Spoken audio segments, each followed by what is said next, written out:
Je le dis en titre, la monnaie nationale de l'RDC subit encore des chocs sur les marchés d'échange. Actuellement, un dollar s'échange à un taux de 2300 pour un dollar.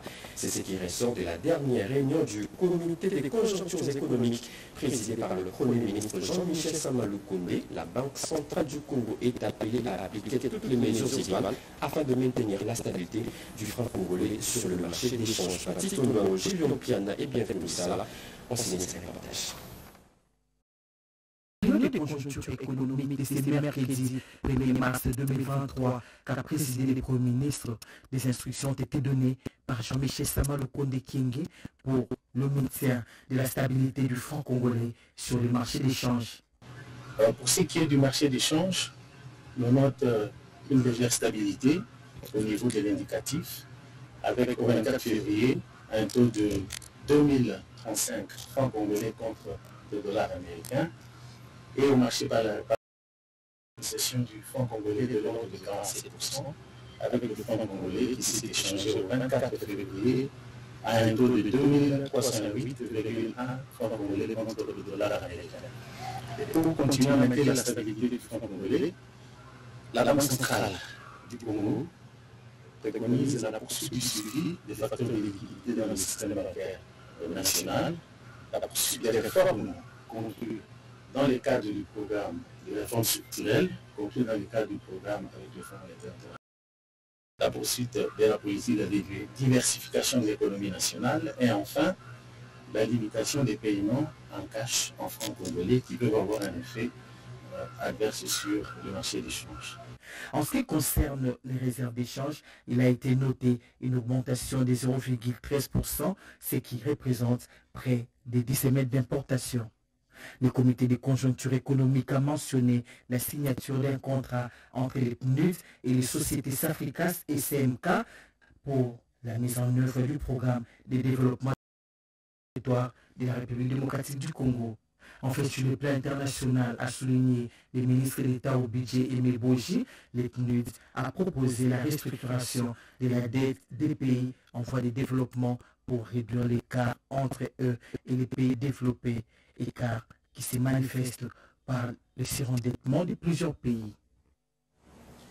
Et puis, ces chiffres, 100 millions de dollars, c'est le coût global pour réaliser les projets d'extraction du gaz méthane dans le lac Kivu.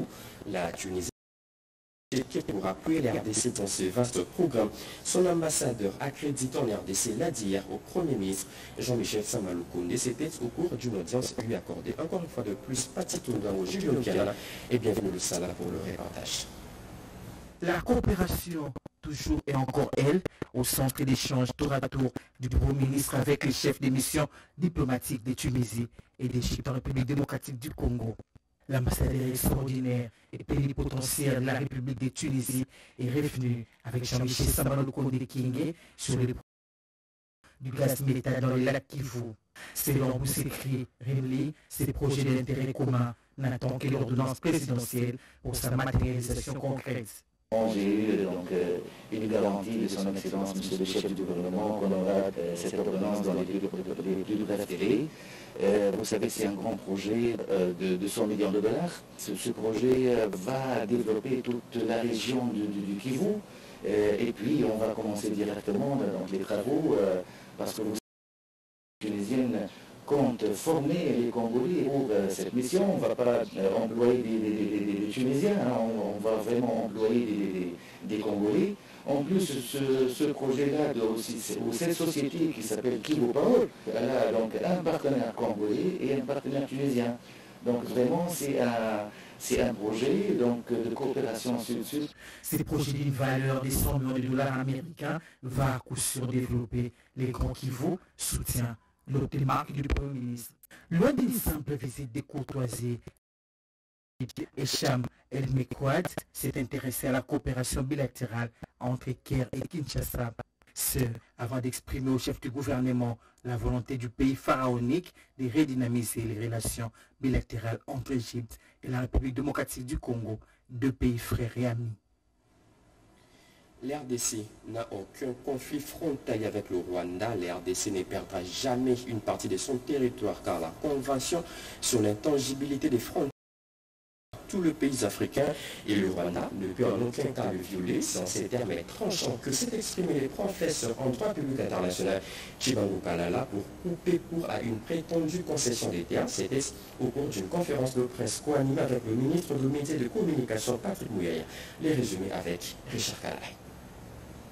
Le ministre de la Communication et Médias et porte-parole du gouvernement, Patrick Mouyaya, et le professeur Chibangu Kalala, enseignant du droit des organisations internationales et du droit international de l'environnement, ont animé un briefing presse le mercredi 1er mars 2023 autour de la situation frontalière de la RDC avec un regard particulier sur sa partie orientale. Dans son mot introductif, le professeur Chibangu Kalala a fait noir sur blanc un survol général de façon pédagogique de la situation frontalière de la RDC, de l'historique de sa création à la démarcation, en passant par la délimitation reprise dans son ouvrage RDC et ses 11 frontières internationales, géopolitiques et droit international. D'une manière générale, cet expert a souligné aucun conflit frontalier avec le Rwanda, dressant le tableau historique de la situation frontalière de l'RDC avec ses voisins chevillés aux questions de bornes frontalières, des branches au niveau terrestre, aérien et maritime. Le professeur Chibangu Kalala a démontré sur le plan du droit international que tout est clair eu égard à l'intangibilité des frontières reconnues par tous les États. Une quelconque revendication du Rwanda déclenchera, selon le professeur Chibangu, une bataille intellectuelle. La règle du droit international est des frontières héritées de la colonisation. On ne touche pas aux traités qui ont fixé les frontières, a-t-il dit. Il a ajouté, nous devons être prêts sur notre territoire avec une armée dissuasive. Si quelqu'un veut revendiquer quoi que ce soit, nous allons répondre. Plaidant pour la mise en place des bornes partout en RDC pour protéger les frontières, le professeur Chibangu Kalala a dans la foulée balayé toute hypothèse d'une quelconque perte des territoires congolais, comme certains tentent de le faire croire. Nous n'avons rien perdu, nous avons l'intégrité. Au moment où je vous parle, le ministre de la Communication et Médias, Patrick Mouyaya, a abordé dans le même sens que le professeur Chibangu dans son exercice pédagogique, balayant d'un revers de la main tout ce qui se raconte dans l'opinion. Il a promis que le gouvernement fera de tout son possible pour défendre becs et ongles les territoires congolais. Dans pratiquement 48 heures, le président français va fouler les sols congolais. Emmanuel Macron est attendu sur plusieurs fronts entre prendre un engagement clair et précis sur le retour de la paix de la partie ouest de la RDC. Le porte-parole du gouvernement congolais l'a dit hier lors de son face-à-face avec le média. On écoute Patrick Mouyaya. Je pense que personne mieux que le président de la République dans les conditions actuelles porte les revendications de congolais. Et il y a une bonne chose dans ce que le président Macron compte faire, c'est qu'il compte venir à Kinshasa. Et à Kinshasa, on va l'accueillir tel que nous sommes, un pays démocratique, où lorsqu'il y a des opinions divergentes, les opinions s'expriment. C'est dans ces cas qu'il faut situer. J'ai vu qu'il y avait des manifestations ce matin, et pas seulement. Vous avez suivi le ministre Lutundula, intervenant après la sortie du président Macron pour dire que le mot que le président Macron a sorti en répondant à la question de votre confrère Moussako a été suffisant. Évidemment, il est revenu sur ce que le professeur a dit tout à l'heure, l'intangibilité de frontières de la République démocratique du Congo, mais l'opinion congolaise veut que sur cette question de la sécurité, qu'il soit plus clair. Il n'y a pas de place pour l'ambiguïté, le mal est connu, il faut le nommer par son nom. Après, il y a la diplomatie, parce que la France, depuis le début, essaie de proposer de faire des bons offices. Et il semble que lorsqu'on fait des bons offices, il ne faut pas épingler l'une ou l'autre partie. Mais ce n'est pas ça que attend de la France, un engagement clair pour le retour de la paix, condamner le Rwanda et prendre des mesures contre le Rwanda pour que le Rwanda cesse d'agresser la République démocratique du Congo. C'est bien clair, ça c'est l'agenda congolais au point de vue de la situation de sécurité. Autre chose à présent, clap de fin à Kinshasa, la 5 du Conseil de ministres de l'Ouad s'est achevée hier en RDC. La session a décidé de la création d'une antenne du centre d'arbitrage de la Cour commune de justice en RDC. Dieudonné Ngumba Junior revient sur les autres recommandations de cette réunion. Regardez. La 54e session du Conseil des ministres de l'OHADA a débouché sur plusieurs recommandations, notamment la nécessité de procéder dans les meilleurs délais au réajustement des textes menés sur la redynamisation du système d'arbitrage de la Cour commune de justice et d'arbitrage. Le ministre de la Justice du Bénin, Séverin Maxime Kenom, premier rapporteur de la conférence des ministres, a instruit le secrétaire permanent sous la supervision de la présidente du Conseil des ministres de soumettre conformément à la procédure législative de l'OHADA des propositions d'amendement visant les actes uniformes de règlement en référence au service du auteur de l'audit de mettre diligemment en place un comité technique comprenant prioritairement des experts des États membres de l'OHADA pour réfléchir sur une éventuelle révision du traité. Le Conseil des ministres a exprimé sa préoccupation au regard du nombre élevé des postes vacants. Nous avons pris une sage décision sur la question en actionnant deux leviers de recrutement, à savoir celui d'une part de désigner un cabinet international chargé de pourvoir d'encadrement vacant ou en vue, et d'autre part d'instruire les différents responsables des institutions de conduire avec toute la diligence requise le processus de recrutement aux postes pour lesquels la nomination relève de leurs compétences. Le Conseil des ministres a invité chacun des États membres à évaluer les ressources disponibles et mobilisables au titre du mécanisme de finances autonome sans préjudice de la recherche d'autres concours. J'en reviens sur ce que je disais au sommaire. Vitres cassées, toitures brûlées, véhicules incendiés et perte de plusieurs biens matériels. Des assaillants non identifiés ont pris d'assaut l'une des résidences de l'artiste et musicien Fali Ipupa. La parcelle a été victime d'une rixe entre deux bandes de gangs. Selon le témoin trouvé sur place, le commissaire provincial de la ville de Kinshasa, le général Silvano Kassongo, descendu sur les lieux, annonce déjà l'ouverture d'une enquête. Regardez. Une parcelle dans la commune de Ngalema appartenait au musicien Fali Ipupa. Croire les témoignages recueillis sur place quand le commissaire provincial de la police ville de Kinshasa, le général Silvano Kassongo, est allé faire le constat. Cette parcelle a été victime d'une querelle entre deux gangs ennemis. Bagarre entre Bagène, il y a quartier, il y en a beaucoup dans la cité. Ça va groupe. Bagène, on a une intervention, vu que dans les films, on a j'ai les mots à la artiste. Bagami, pour ne pas la vengeance parce que nous n'avons pas Le général Silvano Kassongo a affirmé que les enquêtes sont en cours pour arrêter les auteurs de ces actes répréhensibles. Il y a eu des incidents hier, il y a des incidents déplorables, il y a des voyous qui sont encore recherchés, ils sont ici, semés la pagaille, ils ont oublié une voiture et puis ils ont cassé la maison, ils ont aussi détruit notre Jeep. Alors les enquêtes sont en cours, nous allons démanteler ces réseaux-là. Nous mettons en garde ces personnes malveillantes. Elles doivent savoir que nul n'est au-dessus de la loi.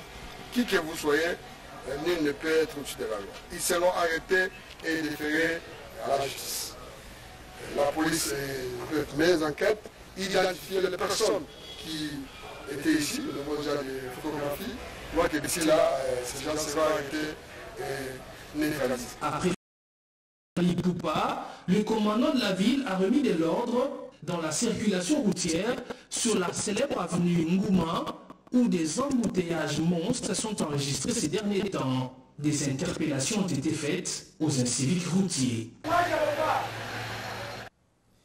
Grosse opération de la police nationale congolaise, pas d'entrée, pas de sortie hier au Koluka dans la commune de Ngalema. Tout le quartier était totalement bouclé pendant plusieurs heures. 573 jeunes Koulouna ont été arrêtés, parmi eux 96 ont discipliné et recherchés.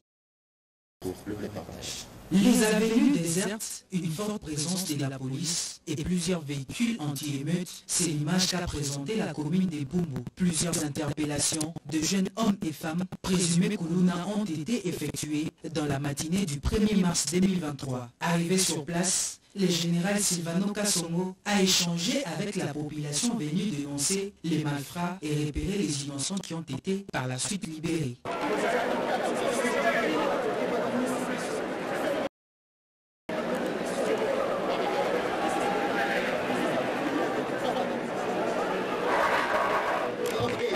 Une opération qui soulage les habitants de cette partie de Kinshasa. Nous voulons avoir un poste de police sur chaque avenue au quartier Kanlouka.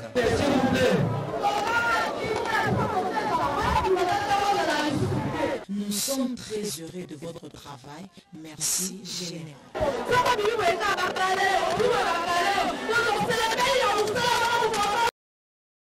Le numéro 1 de la police ville de Kinshasa parle d'un travail qui a commencé par des réunions préparatoires et stratégiques. Aujourd'hui, nous avons, depuis hier, on a travaillé la nuit, notamment, jusqu'à ce matin. On a atteint l'objectif. Nous avons arrêté 96 Kourouna ciblés, reconnus et recherchés par la police. Déjà ciblés, qui sont dans notre cartographie, et qu'on recherche. Avec la tactique policière, on a vraiment démantelé les réseaux de Kourouna. RDC Monde ezali sanga ya ba Congolais pona Congo. Na kati ya RDC Monde ba diaspora basangani ba yena mosolo na bango po ete batonga mboka na bango lokola bikolo mosusu batonga oyo ya bango. Yambala oyo bandeko na ngai ba diaspora ba décider, diaspora ya Congo est décidé ezokita na minute oyo plus de 70 000 c'est quoi? Plus de 70 000 vendus na kati ya compte. Poto koka kosala ba projet na biso boya ebele na ba contribution na bino bandeko na biso poto sala elongo to sala makasi poto tonga mboka na biso nga na famille na nga to stoponi RDC Monde pona RDC Monde transparence ezali bolingo ezali sérieux ezali RDC Monde toza ko percer na kati ya kana biso tozokota kaka boyi na kati ya kana tozo ya bandeko na ngai nzambe na nga batela bino apambola bino.